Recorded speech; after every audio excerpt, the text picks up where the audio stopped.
दे देता था। मतलब इतना उनके पास इतनी अच्छी समझ थी कि वो लोगों की समस्या का समाधान कर दिया करता था। कुछ बच्चे थे जिनका स्वभाव उच्छृंखल, तो दो लड़के ने सोचा कि ये हर प्रश्नों का उत्तर कैसे दे देता है, चलो जरा पता लगाएं।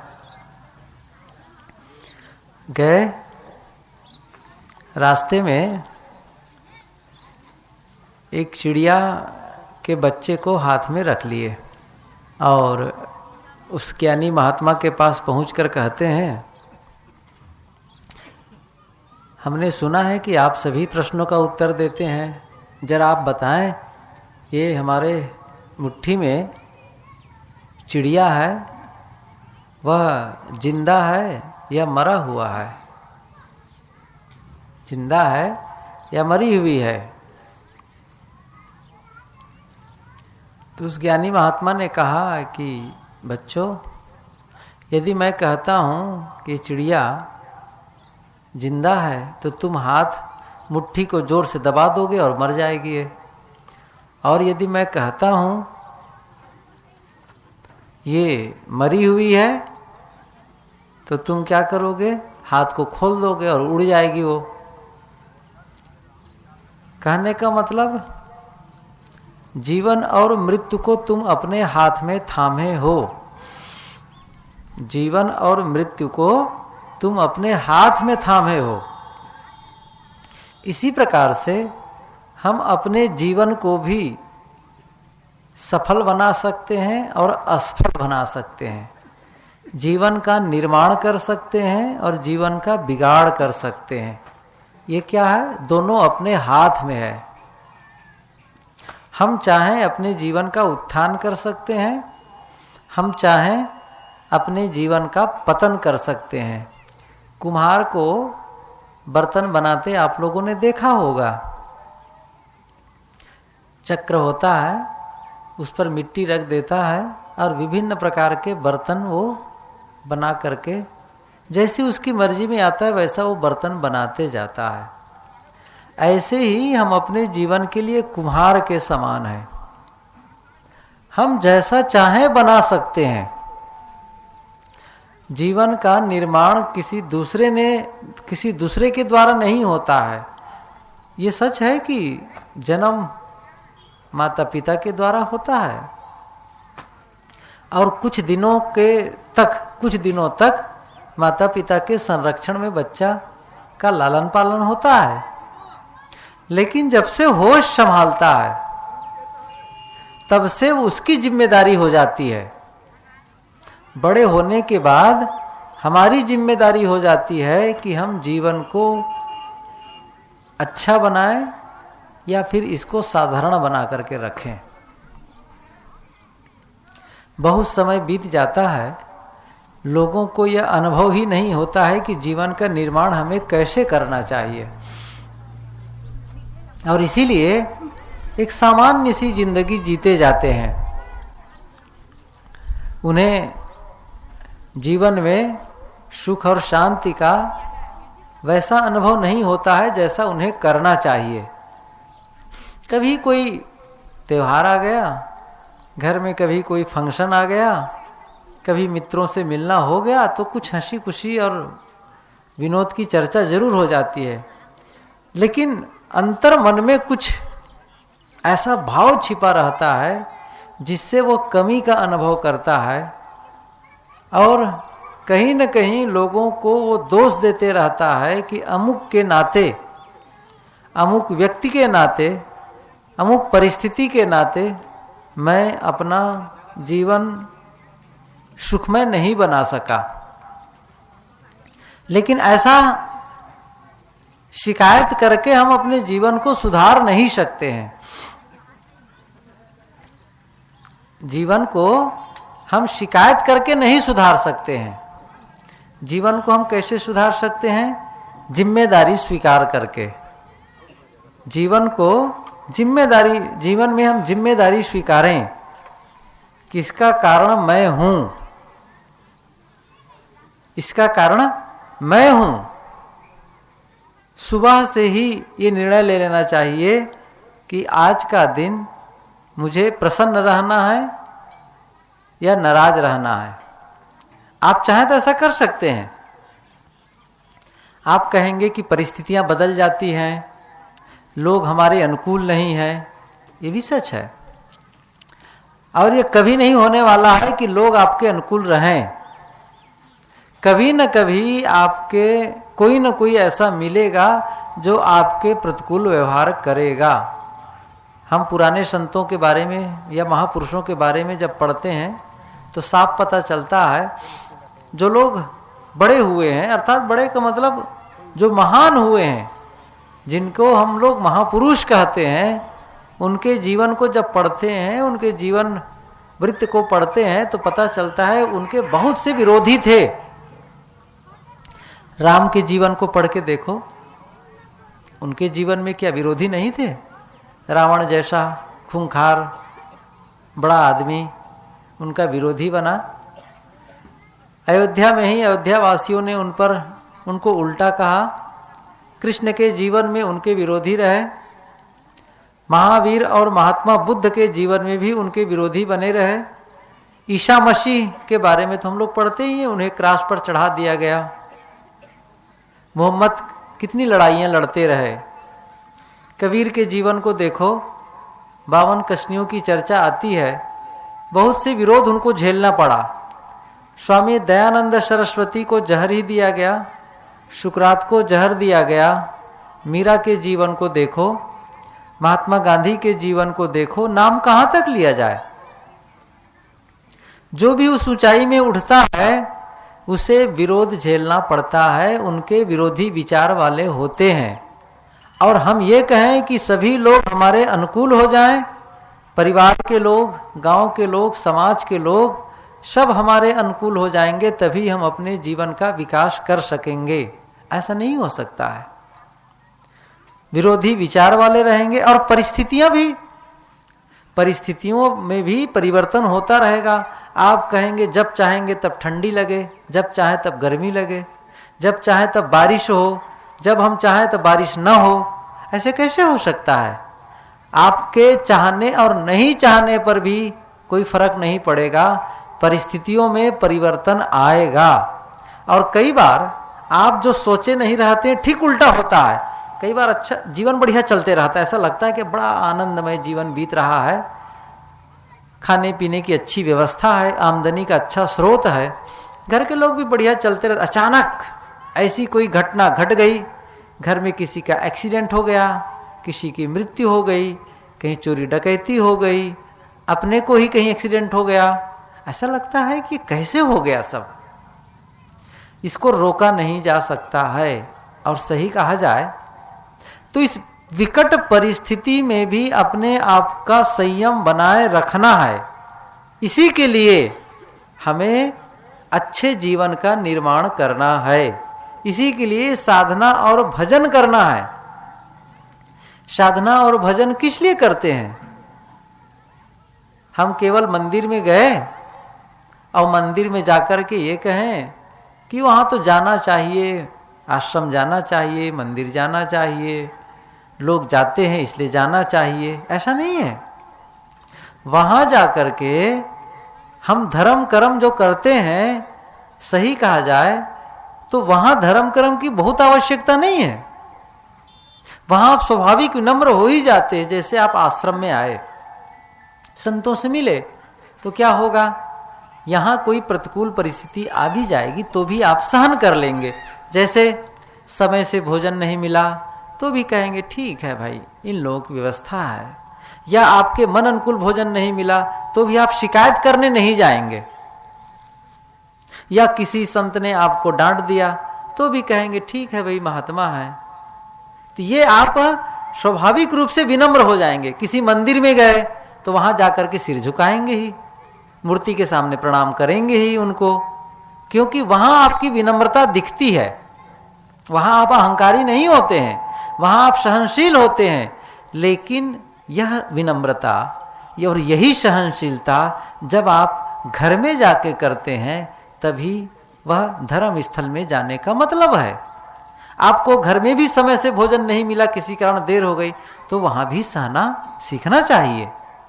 नहीं तो फिर आश्रम में आए तब तो चुपचाप बैठे हुए हैं, चाहे 12 बजे भोजन दें, चाहे 11 बजे दें, चाहे 2 बजे दें, कुछ नहीं बोल सकते हैं। तो घर में भी कभी परिस्थिति आ जाए तो भी आपको सहना चाहिए। जीवन निर्माण का मतलब क्या हुआ? जीवन निर्माण कोई करता है, किसी को हम महापुरुष कहते हैं, क्या उनके जीवन में कोई विशेष बात हो जाती है? मैं कल कहा था इस बात को। उनके इंद्रियों में अंतर नहीं है, उनके शरीर के बनावट में भी अंतर नहीं है। जहां तक साधु के कपड़े की बात है, वो तो कपड़ा है, लेकिन कई ऐसे महापुरुषों को देखते हैं जो साधु का कपड़ा नहीं पहने थे, आप लोग के कपड़े में थे, फिर भी वो महान कहलाते हैं। तो ऐसा नहीं है, केवल भीतर का परिवर्तन होता है, अच्छी समझ हो जाती है, विचार करने का ढंग बदल जाता है और किसी समस्या का वो बढ़िया ढंग से समाधान करता है। उनकी समझ ही इतनी अच्छी होती है कि बहुत जल्दी वो समाधान ढूंढ लेता है। और मैं इस पर भी कहा था कि जैसे दर्पण के सामने जाते हैं तो दर्पण में धूल लगी हो तो हम अपना चेहरा नहीं देख पाते हैं, ऐसे ही गंदा मन जब होता है तो फिर समस्या का समाधान जल्दी नहीं कर पाता है।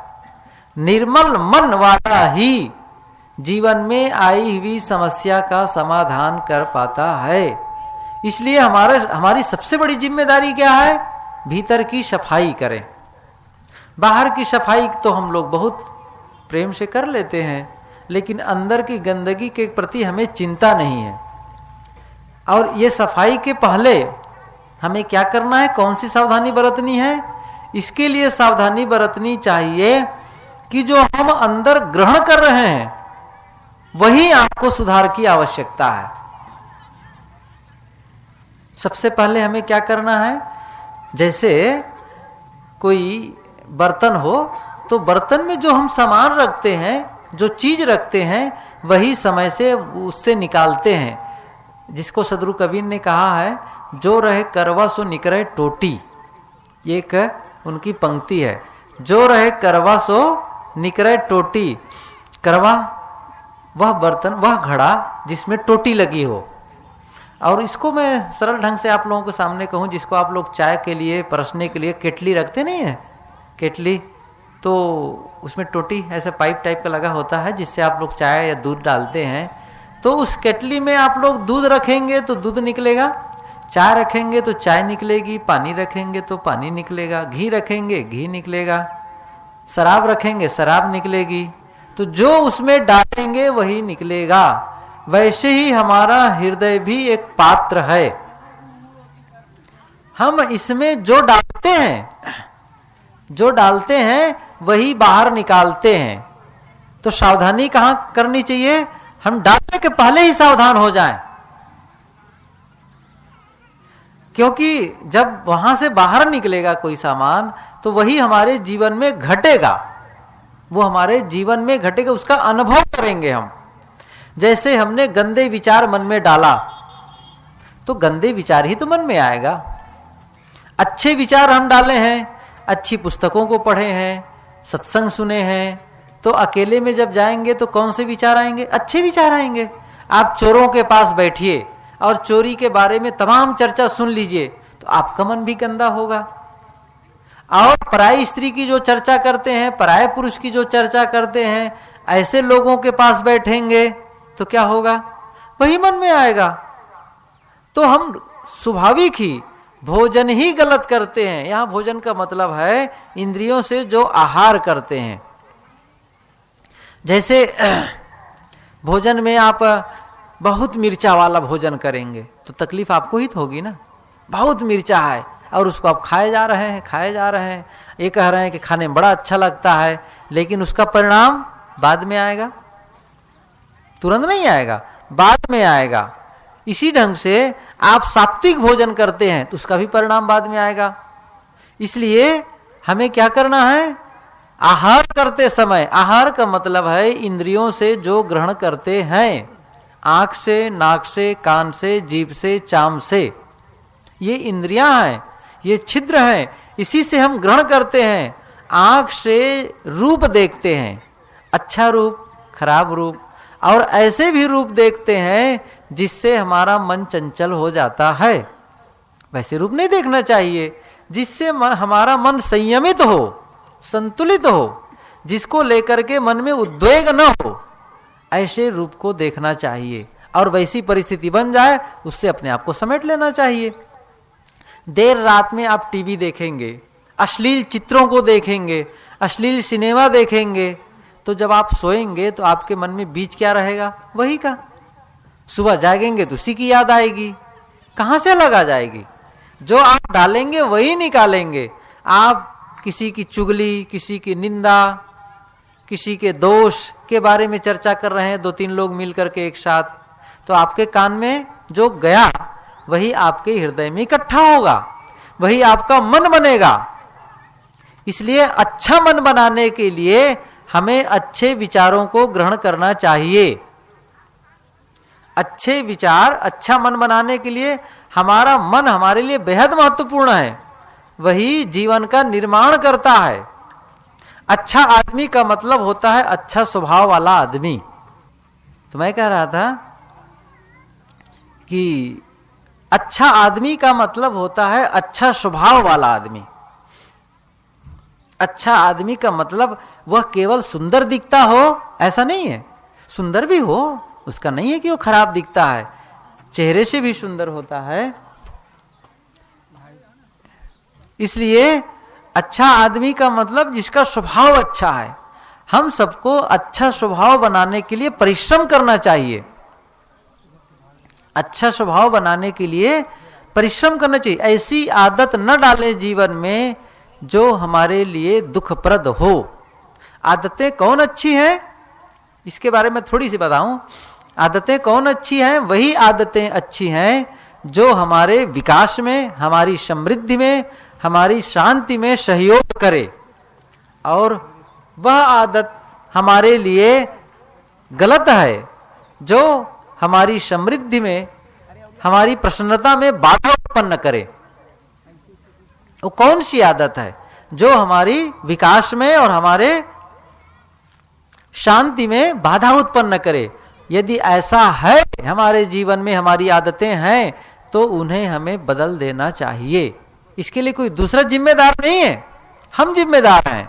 हमारे बोलने के ढंग, हम कटु बोलते हैं, मीठा बोलते हैं, अश्लील बोलते हैं, सात्विक बोलते हैं, इसका जिम्मेदार कौन है? हम हैं, कोई दूसरा नहीं है। यदि हमने किसी के साथ रह करके गलत बोलने की आदत बना ली है, उसको बदलने की भी जिम्मेदारी हमारी है।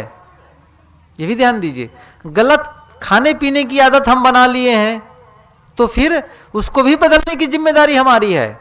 कुल मिलाकर के मैंने शुरू में जो आप लोगों को उदाहरण दिया था कि जीवन और मृत्यु को आप अपने हाथ में थामे हैं, इसी प्रकार से आप अपने जीवन को, जीवन की सफलता और विफलता आपके हाथ में है, कोई दूसरा नहीं है। अपने जीवन को हम सफल बनाना चाहते हैं, उसके लिए हमें मेहनत करनी चाहिए। वैसे सफल बनाने के लिए ही मेहनत करने की जरूरत है, और असफल बनाने के लिए बिना मेहनत के भी असफल हो सकते हैं। जीवन का उत्थान करना चाहते हैं तो परिश्रम की आवश्यकता है, और पतन करने के लिए कोई परिश्रम की जरूरत नहीं है। बड़े सहज ढंग से आपका पतन हो जाएगा। नुकसान करने के लिए कोई बात नहीं है। एक मास्टर ने एक बच्चे से पूछा, विद्यार्थी से पूछा कि सबसे सरल काम क्या है? छोटा सा बच्चा था। सबसे सरल काम क्या है? मास्टर ने पूछा। उन्होंने क्या कहा? सर, सबसे सरल काम है फेल होना। सबसे सरल काम क्या है? फेल होना।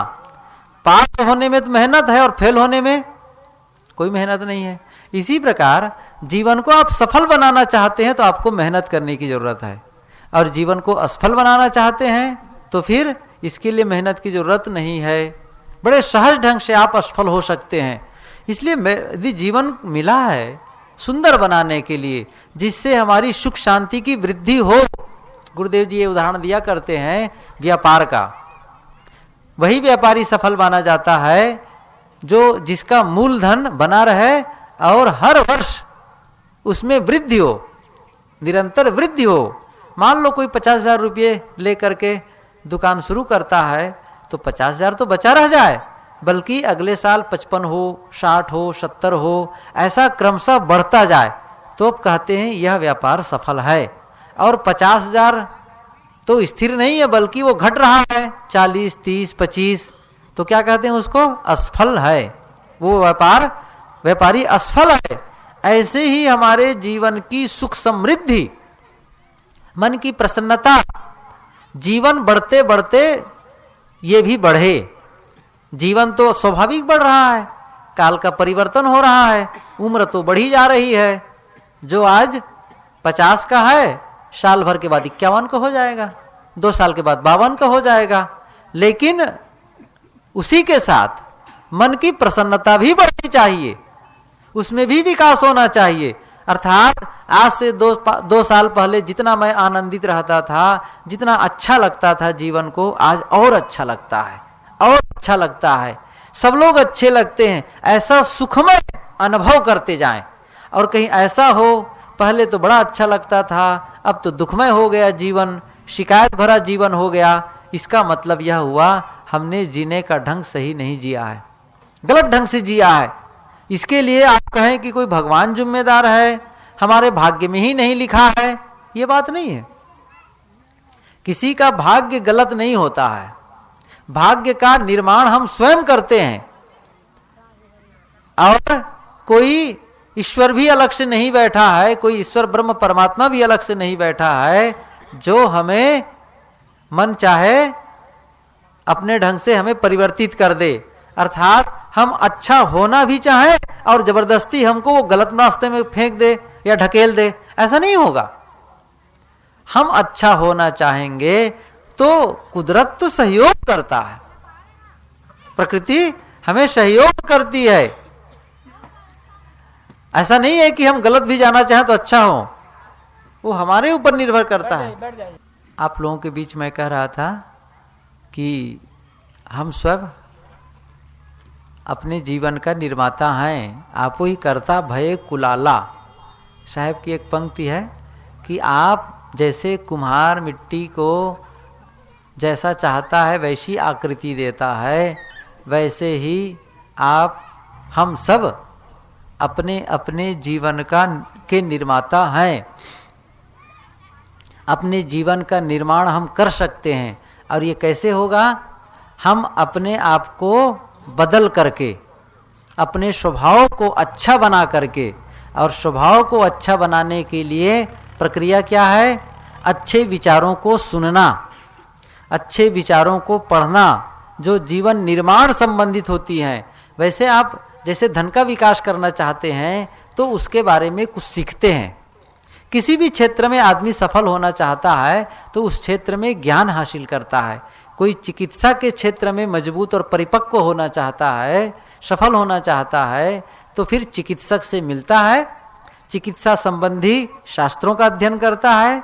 वकालत में कोई सफल होना चाहता है तो पुराने वकीलों से मिलता है, वकालत कानून संबंधी बातों को पढ़ता है, उन पुस्तकों को पढ़ता है।